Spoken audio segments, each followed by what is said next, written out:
Hello friends, ये मेरा real number का दूसरा वीडियो है जिसमें हम लोग कुछ नंबर्स के बारे में डिस्कस करेंगे जो आपके रियल नंबर के बेसिक कॉन्सेप्ट को और भी स्ट्रॉन्ग करेगा। लेकिन उससे पहले अगर आपने हमारे पहले वीडियो को नहीं देखा है तो पहले आप उस वीडियो को देख लीजिए ताकि आप सारी चीज़ें सीरियल वाइज समझ पाएंगे। ठीक है, तो चलिए आज का इस वीडियो को स्टार्ट करते हैं। पहला देखिए, पहला नंबर मेरा है पूर्णांक। पहला नंबर है पूर्णांक यानी कि इंटीजर्स। तो ये क्या होता है इसके बारे में हम लोग समझेंगे। तो अगर हम पूर्णांक को लिखेंगे तो मेरा लिखाएगा इस तरह, तो ध्यान से समझने का कोशिश कीजिएगा। अगर पूर्णांक को हम लिख रहे हैं तो लिखाएगा ये पूर्ण प्लस अंक, अंक यानी कि पूर्णांक, पूर्ण अंक यानी कि पूरा नंबर, एक पूरा नंबर। ठीक है, तो ये कैसा होता है ये पूरा नंबर। देखिए, ये सबसे पहले ये पॉइंट में नहीं होगा, ये पॉइंट वाला नंबर नहीं होगा। रूट के जितने नंबर हैं वो नंबर भी नहीं होगा। जो डिवाइड के नंबर हैं वो भी नहीं होगा। तो एक पूरा का पूरा नंबर कैसा होता है, तो चलिए इसको समझने के लिए हम लोग एक नंबर लाइन में बनाते हैं। सबसे पहले हम लोग एक नंबर लाइन बनाएंगे। ठीक है, सबसे पहले हम लोग एक नंबर लाइन बनाएंगे। यहाँ हो जाएगा मेरा 0, 1, 2, 3, 4, 5। ये -1, -2, -3, -4, ये -5। ये हो गया मेरा नंबर लाइन। तो पूरा नंबर देखिए, ये जो काउंटिंग का मेरा जो नंबर है ना, यही है मेरा पूरा नंबर। तो देखिए आप लोग का आएगा क्वेश्चन में कि 2 लगातार धनात्मक पूर्णांक। ठीक है, तो अगर आप पहला पूर्णांक को 1 लीजिएगा तो दूसरा आपको 2 लेना पड़ेगा। क्यों, ऐसा क्यों? बीच में तो बहुत सारा नंबर आएगा, जैसे 1.1, 1.2, 1.3, 1.4। ठीक है, ये √2 भी आ सकता है क्योंकि इसका वैल्यू कितना होता है 1.414, लगभग इतना होता है। तो ये भी आ सकता है। तो हम पहले ही बता दिए आप लोग को, ये ना पॉइंट वाला होगा, ना रूट वाला होगा, ना डिवाइड वाला होगा। जैसे 3/2, तो इसका हो जाएगा कितना 1.5। तो ये भी आ सकता है 3/2। तो ये सारा कुछ नहीं होगा क्योंकि हम पहले ही आप लोग को बता चुके हैं। तो जब आप पूर्णांक लीजिएगा तो पहला आपको ये लेना पड़ेगा, दूसरा आपको सीधे 2 पे जाना पड़ेगा। क्यों? क्योंकि वो पूरा नंबर बोला है, तो 1 के बाद पूरा नंबर 2 ही आता है। फिर अगर बोलेगा तो फिर आपका 3 आएगा, फिर 4, फिर 5, ये बीच वाला नंबर नहीं रहेगा। ठीक है, इस तरह आप इन्फिनेटिव तक जा सकते हैं, अनंत तक जा सकते हैं पॉजिटिव में।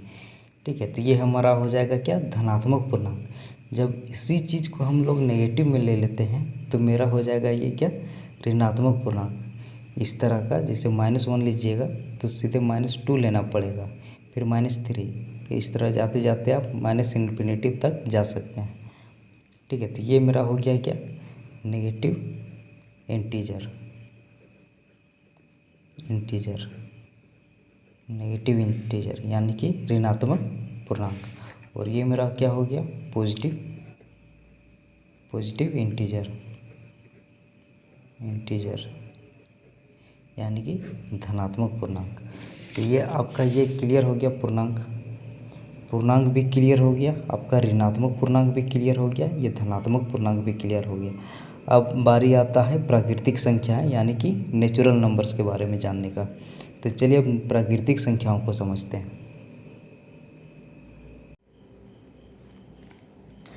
अगर बात करें प्राकृतिक संख्याओं की यानी कि नेचुरल नंबर्स, तो वे सारे नंबर्स जो 1 से शुरू होते हैं, जैसे काउंटिंग के जितने भी नंबर होते हैं गिनती के, वो सारे होते हैं हमारे क्या, प्राकृतिक संख्याएं यानी कि नेचुरल नंबर। जैसे कि 1 से शुरू होके, 1 से इस तरह स्टार्ट होते हुए ये पूरा इन्फिनेटिव तक यानी कि अनंत तक सारे नंबर क्या होते हैं, नेचुरल नंबर यानी कि प्राकृतिक संख्याएं। ठीक है, मतलब गिनती के जितने भी नंबर्स होते हैं उन्हें हम लोग क्या कहते हैं, प्राकृतिक संख्याएं यानी कि नेचुरल नंबर्स। ठीक है, ये हो गया मेरा प्राकृतिक संख्याएं। पूर्ण संख्याएं क्या होती है? तो पूर्ण संख्याएं क्या होती है? जब हम प्राकृतिक संख्याओं को 1 से ना शुरू करके 0 से स्टार्ट करते हैं तब उसको क्या बोलते हैं हम लोग? पूर्ण संख्याएं। यानी कि सारा नंबर इसमें आ गया, कोई भी नंबर छूटा नहीं है।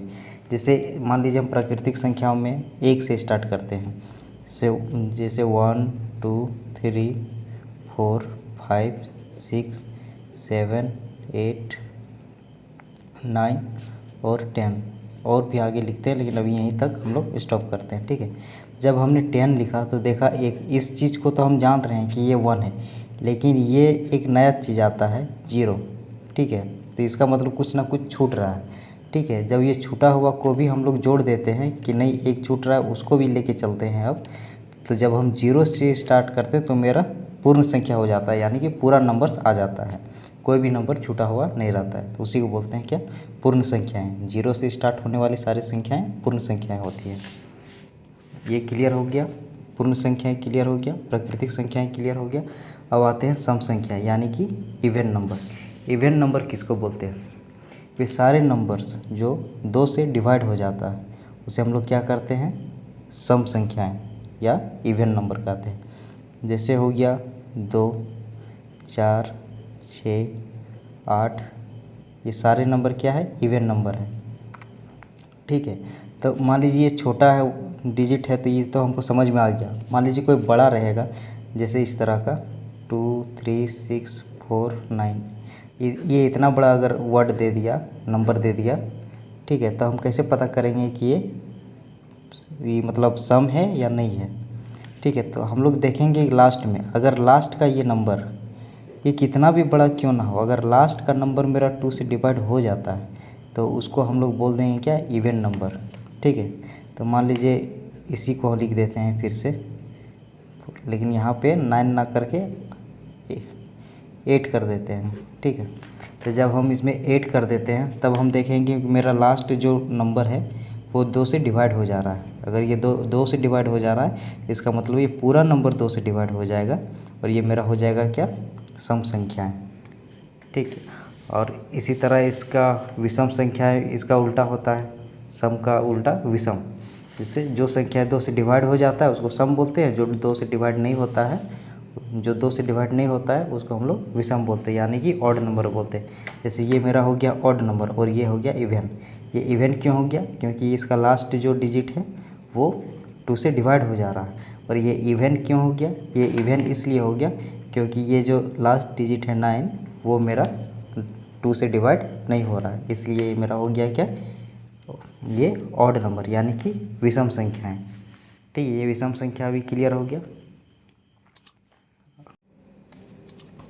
अब बच गया हमारा 2 नंबर, एक अभाज्य संख्याएं और भाज्य संख्याएं, यानी कि प्राइम नंबर्स और कंपोजिट नंबर। तो पहले हम इस चीज़ को समझ लेंगे। ठीक है, तो भाज्य संख्या समझने से पहले हम अभाज्य संख्या को समझेंगे, उसके बाद अगर हम भाज्य संख्या को समझेंगे तो ज़्यादा क्लियर होगा। ठीक है, तो पहले हम लोग डिस्कस करते हैं ये अभाज्य संख्या यानी कि प्राइम नंबर्स को। तो चलिए इसको हम लोग समझते हैं। तो प्राइम नंबर क्या होता है? प्राइम नंबर का मतलब ये है कि देखो, या तो वो खुद से कटेगा या सिर्फ एक 1 से कट सकता है, उसी को हम लोग बोलते हैं क्या? Prime number. जैसे पहला प्राइम नंबर लेते हैं हम लोग 2 देखिए, या तो 1 से कटेगा या तो फिर 2 से कटेगा, और तीसरा इसको कोई नहीं काट सकता है। तो वैसे सारे नंबर जो सिर्फ 2 ही नंबर से कटेगा, या एक या फिर वो खुद से, तो वैसे नंबर्स को हम लोग क्या बोलते हैं? Prime number. अब इस तरह का कैसा कैसा नंबर होता है तो चलिए देखते हैं। पहला तो 2 हो जाएगा, उसके बाद मेरा 3 हो जाएगा, उसके बाद क्या हो जाएगा? 5। ये इसलिए क्या कि देखिए 3 भी हो गया मेरा 1 से कटेगा और 3 से कटेगा, 5 भी हो गया मेरा 1 से कटेगा और 5 से कटेगा, उसी तरह 7 हो गया मेरा 1 से कटेगा और 7 से कटेगा। तो इस तरह का जितना नंबर, जैसे हो गया 27, ये 27 नहीं होगा ये, क्योंकि ये 3 से भी कट जाएगा। ठीक है, तो ये हो गया मेरा 13 हो गया, एक 1 से हो गया और एक हो गया क्या? 13। इस तरह के नंबर्स क्या हो जाएगा? प्राइम नंबर हो जाएगा, यानी कि अभाज्य संख्या है।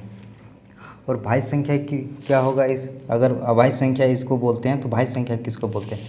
भाज्य संख्या यानी कि कंपोजिट नंबर। कंपोजिट का मतलब होता है कि मिला हुआ, बहुत सारे नंबर को कंपोस्ट करके मतलब मिला के उसको बनाया गया है। ठीक है, जैसे मान लीजिए 3 हो गया, 2 हो गया और एक ले लेते हैं 4 ले लेते हैं। ठीक है, ये सारे नंबर्स को मिला के एक नंबर बनाएंगे। 3 दूनी 6, 6 चौक 24। तो ये मेरा क्या हो गया, कंपोजिट नंबर। क्यों? क्योंकि इसमें 2 भी है, 3 भी है और 4 भी है, और एक हो जाएगा 6, इसमें 6 भी छिपा हुआ है, इसमें 12 भी छिपा हुआ है। ठीक है, इसमें फिर 24 ये खुद तो है ही, फिर 1 भी है। तो ये मेरा क्या हो जाएगा, ये मेरा हो जाएगा क्या, कंपोजिट नंबर यानी कि भाज्य संख्या है, जिसको हम तोड़ सकते हैं बहुत सारे नंबर्स में, उसी को बोलते हैं भाज्य संख्या है। उसी तरह मेरा हो गया 15 हो गया। इसमें क्या हो जाएगा मेरा, 3 से हो जाएगा, फिर 5 से हो जाएगा, फिर 1 से हो जाएगा। देखिए 3 नंबर से ये 3 नंबर इसमें छिपा हुआ है। ठीक है, तो उसी तरह इसको भी हम लोग बोल देंगे क्या, कंपोजिट नंबर यानी कि भाज्य संख्या है।